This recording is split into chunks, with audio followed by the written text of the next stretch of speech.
रूस और यूक्रेन के बीच जारी जंग में कई देशों के नागरिक वहां फंस गए हैं। इनमें भारत से मेडिकल की पढ़ाई करने गए बच्चे भी शामिल हैं। यूक्रेन के दिन ब दिन बिगड़ते हालातों के बीच भारतीयों की वतन वापसी का सिलसिला भी जारी है। यूक्रेन से लौटे ऐसे ही कुछ बच्चों की अगवानी सांसद शंकर ललवानी ने इंदौर एयरपोर्ट पर की। यूक्रेन से लौटे इन बच्चों ने प्रधानमंत्री नरेंद्र मोदी को धन्यवाद दिया और कहा कि तिरंगा लगाने के बाद उन्हें कोई परेशानी नहीं हुई। मैं टर्नोपिल में थी। वहाँ से हमारी यूनिवर्सिटी ने हमें कुछ बताया नहीं कि कैसे जाना है, तो हम 50-60 बच्चों ने मिलकर एक बस की। फिर हम लोग बॉर्डर तक पहुँचे, लेकिन बॉर्डर तक बहुत भीड़ थी तो हमें 45 किलोमीटर पहले उतार दिया। तो हम वहाँ से पैदल चल के गए 45 किलोमीटर्स बॉर्डर तक। फिर हम बॉर्डर पे पहुँचे तो जो रशियन सोल्जर्स थे, यूक्रेनियन सोल्जर्स थे, उन्होंने हमें चेक पोस्ट को पार करने से मना कर दिया। वो हमें एज अ पपेट यूज़ कर रहे थे। बोल रहे थे खड़े हो, फिर बोल रहे थे बैठो, फिर ताली बजाओ, हंसो। फिर ये सब उन्होंने फिर लड़कियों को प्रेफरेंस दी कि लड़कियां पहले जाएंगी, फिर लड़कियां गईं। फिर बॉर्डर तक पहुंचने में हमारी माननीय सांसद जी ने बहुत मदद की और हम बहुत खुश नसीब है कि इन्होंने हमारी मदद की, जिस वजह से हम लोग आ गए। मैंने टर्नोपिल छोड़ा था 26 को, नहीं 25 की रात में एयर अलार्मिंग हो गई थी कि वहाँ से निकलना है। बंकर्स में छुप गए थे हम लोग तब लग जाके। हमें वैसे लगा तो ऐसे 6 घंटे था, लेकिन हमको पहले उतार दिया था ना, तो हमको ऐसे चल के जाने में सुबह तक हो गया था। बहुत ज़्यादा सफ़र करना पड़ा हमें बॉर्डर क्रॉस करने में। जब हम लोग थे तब कुछ फूड की कुछ वो नहीं थी। हम लोग -15 -20 डिग्री में से चल रहे थे, बस चले जा रहे थे एक बैग लेके अपना। वहाँ के सिविलियंस ने काफ़ी हेल्प की, वो पानी लेके और ऐसे फ्रूट्स लेके खड़े हुए थे बॉर्डर्स के इधर ही, जो उनके घर थे वहाँ पे। बॉर्डर क्रॉस करने के बाद में इंडियन एम्बेसी के जो लोग थे वो हमें लेने के लिए आए थे। फिर वो हमें शेल्टर में ले गए। 2 दिन हम लोग वहीं रहे, जिसके लिए मैं माननीय नरेंद्र मोदी का बहुत शुक्रगुजार करती हूँ कि उन्होंने हमारे लिए ये सब किया। बाकी हमें जो गाइडेंस मिली और हम जिसकी वजह से सब कर पाएँ, वो माननीय सांसद श्री अनिल फिरोज़ा की वजह से ही कर पाए हैं। उनकी गाइडेंस नहीं होती तो हम आज आ नहीं पाते। हालात तो वहाँ पर जब एक दिन अचानक से पहले दिन जब 23 तारीख को एकदम से हमला हुआ, तब जाके हालात बिगड़ना स्टार्ट हुए। उससे पहले हमारी कॉलेज वाले सब ऑफलाइन अपनी तरह से नॉर्मली कंडक्ट कर रहे थे, कोई दिक्कत नहीं आ रही थी। और अचानक से रशिया के एक ऐसे हमले ने पूरा सब एकदम दृश्य बदल के रख दिया। तो 24-25 तारीख को हाई अलर्ट चालू होने लग गए। फिर रात में मतलब दिन में कभी भी अपने सिटीज़ में कभी भी सायरन बजने लग जाते तो हमें बंकर में छुपने को जाने को कहा जाता। तो इस तरह से सिचुएशन इतनी बिगड़ती जा रही थी कि घर वाले और सब परेशान होते जा रहे थे। तो हम सरकार से कंटिन्यूस मांग कर रहे थे कि कुछ करें आप, क्योंकि इवैक्यूएशन वहाँ पे एकदम से फ़्लाइट्स वगैरह, एयर स्पेस भी बंद हो गया था।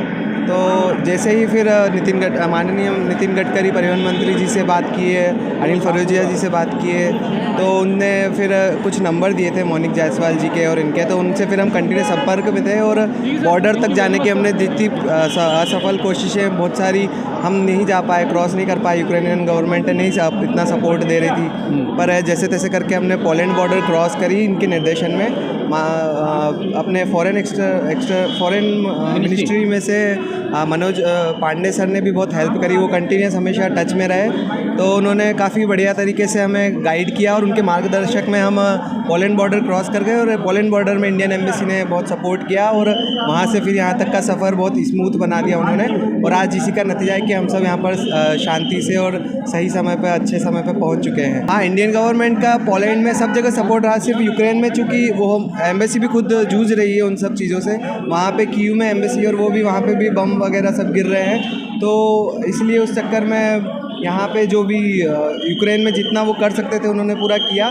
पर वहाँ पर मोस्ट ऑफ द हम कह सकते हैं कि वहाँ पर सारा हम हमारे हाल पे ही छोड़ दिए गए थे और हम खुद से ही सब डिसीजन लेना पड़ रहे थे और सारा काम खुद से ही करना पड़ रहा था। पर ऐसे में इन सब ने मिलके हमें जो सर थे यहाँ पे, इन्होंने मिलके एकदम से गाइड किया और हमें एक रास्ता बनाया और उस रास्ते पे से हम निकल के और आज यहाँ पहुँचे हैं। आप वापस जाना चाहेंगे वहाँ पर? हाँ, वापस अब देखते हैं सरकार क्या निर्णय लेती है, क्योंकि देखने में तो आ रहा है कि यूक्रेन का कुछ भी कह नहीं सकते, अभी से कुछ डिसाइड नहीं है, कल कुछ भी हो सकता है। तो इन केस फ्यूचर की पढ़ाई यदि हम सबका 4th ईयर में मैं पढ़ रहा हूँ, लास्ट 2 ईयर्स रह गए थे, बहुत सारे बच्चों के 5th ईयर में, 6th ईयर में, लास्ट ईयर में थे।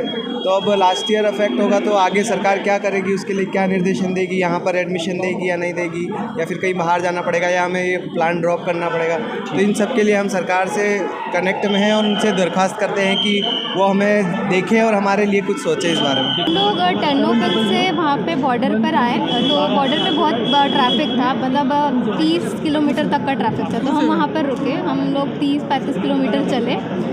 हाँ, फिर हम फर्स्ट चेक पॉइंट हम लोग को मिला, वहाँ पर भी बहुत मुश्किलें थी। लड़कियों के लिए तो फिर भी ठीक है, जैसे लड़कों के लिए लड़कों को प्रायोरिटी नहीं दे रहे थे, लड़कियों को ज़्यादा प्रायोरिटी दे रहे थे। तो फिर हम लोगों ने बहुत मुश्किल से मतलब वहाँ से क्लियर करा सब कुछ। और फिर जैसे हम लोग पोलैंड बॉर्डर पे पहुँचे तो तब से इंडियन एम्बेसी ने बहुत अच्छी तरीके से साथ दिया। वहाँ पे सारा कुछ उन लोगों ने रुकने वगैरह का करके रखा था और खाने पीने का।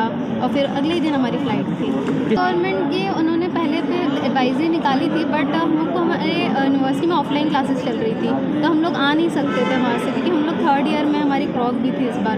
तो कोई चांसेस नहीं थे अगर हमको यूनिवर्सिटी मना करती कि आप मत जाओ।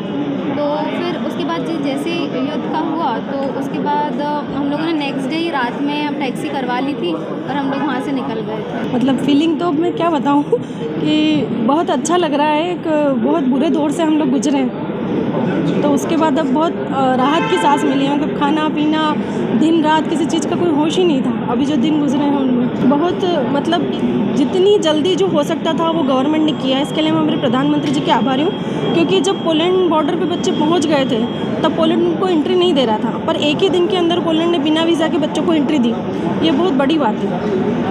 मुझे तो लगता है मैं सेटिस्फाई हूँ इस मामले में कि हमारे जो प्रशासन ने भी अच्छा काम किया है, एम्बेसी ने अच्छा काम किया है और जो हमारे जनप्रतिनिधि हैं, जो हमारी सरकार है, उसने भी काफ़ी अच्छा काम किया है। चिंता का विषय था हर पेरेंट्स का जो होता है।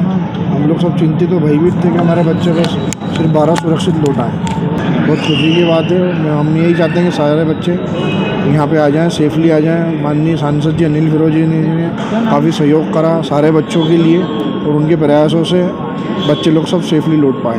वहीं सांसद शंकर लालवानी ने प्रधानमंत्री नरेंद्र मोदी, विदेश मंत्री एस जयशंकर और मुख्यमंत्री शिवराज सिंह चौहान का धन्यवाद दिया और कहा कि ऐसी विपरीत परिस्थितियों में भी माननीय प्रधानमंत्री जी के नेतृत्व में भारत के नागरिकों को सुरक्षित निकालने के लिए ऑपरेशन गंगा जारी है और भारतीय सुरक्षित लौटेंगे, ऐसा उन्हें पूर्ण विश्वास है। जो बच्चों से बात हुई उन्होंने जिस प्रकार बताया कि यूक्रेन में बहुत ही परेशानी थी और ख़ास करके यूक्रेन में जो सहयोग मिलना था वो नहीं मिल पा रहा था। यहाँ तक कि बच्चों ने बताया यूक्रेन में हमको प्रताड़ित किया गया, मारा गया, जाने नहीं दिया गया। तो जो सहयोग मिलना चाहिए था मिलिटेंट को, यानी आम व्यक्ति को, नहीं मिल पा रहा था। उसको लेके उनको नाराज़गी थी। लेकिन जब बॉर्डर पार करके आए तो उनको सभी सुविधा मिली जो भारत सरकार ने मुहैया कराई थी। और उन्होंने बताया कि इससे एक बार हमने बॉर्डर क्रॉस करने के बाद हम किसी प्रकार की कोई समस्या नहीं, हर व्यवस्था हमारे लिए थी। पर वो जो 2-3 दिन थे वो बहुत ही पैनिक थे। जो दोनों बच्चों ने बताया मुझे कि हमें पानी भी नहीं मिला था और उसके साथ खाने की तो बात दूर है, पानी भी नहीं था। और एक -5 डिग्री पे हम जब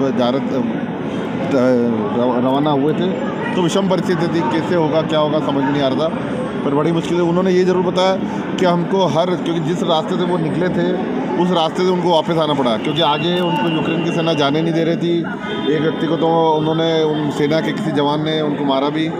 वो वापस पीछे 40 किलोमीटर आए। फिर जब हमारी एम्बेसी ने बताया कि आप इस रास्ते से आइए, उस रास्ते पे हमने व्यवस्था पूरी कर रखी थी। 40 किलोमीटर पीछे आए और फिर दूसरे रास्ते से वो अपने बॉर्डर क्रॉस करी। तो इस प्रकार के हालात थे। लेकिन हमारी जो एम्बेसी है वो लगातार उनके संपर्क में है।